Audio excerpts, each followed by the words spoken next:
जय भीम, जय महाराष्ट्र, जय शिवराय.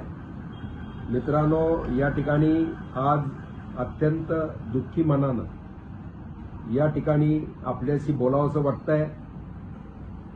आम्ही या ठिकाणी जे बार्शीमध्ये चाललेलं आहे, अत्यंत दुर्दैवी घटना बार्शीमध्ये घडत आहेत. या ठिकाणी सावकाराच्या जाचाला कंटाळून अनेक लोकांनी, शेकडो लोकांनी बार्शीत आत्महत्या केलेल्या आहेत. तिथं सुसाईड नोट ठेवली गेलेली आहे, त्यांनी लाईव्ह टाकलेला आहे. आम्ही मोर्चे, आंदोलन, आजच आता मी आमच्या भगिनी संजीवनीताई बारंगुळे आणि सोनालीताई यांचं एक हे पाहिलं की अत्यंत दुर्दैवी घटना या ठिकाणी घडते.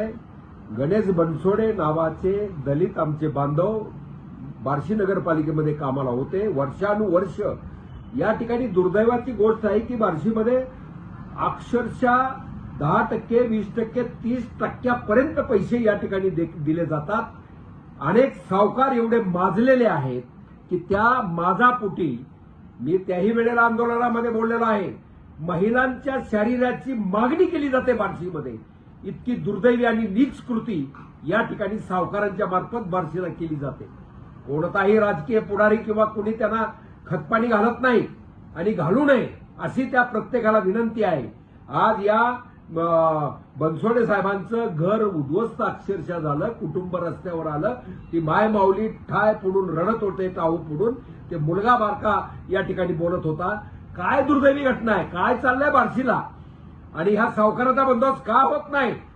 आज मी पोलिसांचं अभिनंदन करतो. या दुःखद घटनेमध्ये सुद्धा तात्काळ गुन्हा 7 लोकांवरती दाखल केला. 4 सुसाईड नोट म्हणजे मृत्यूपूर्व जबाब आहे.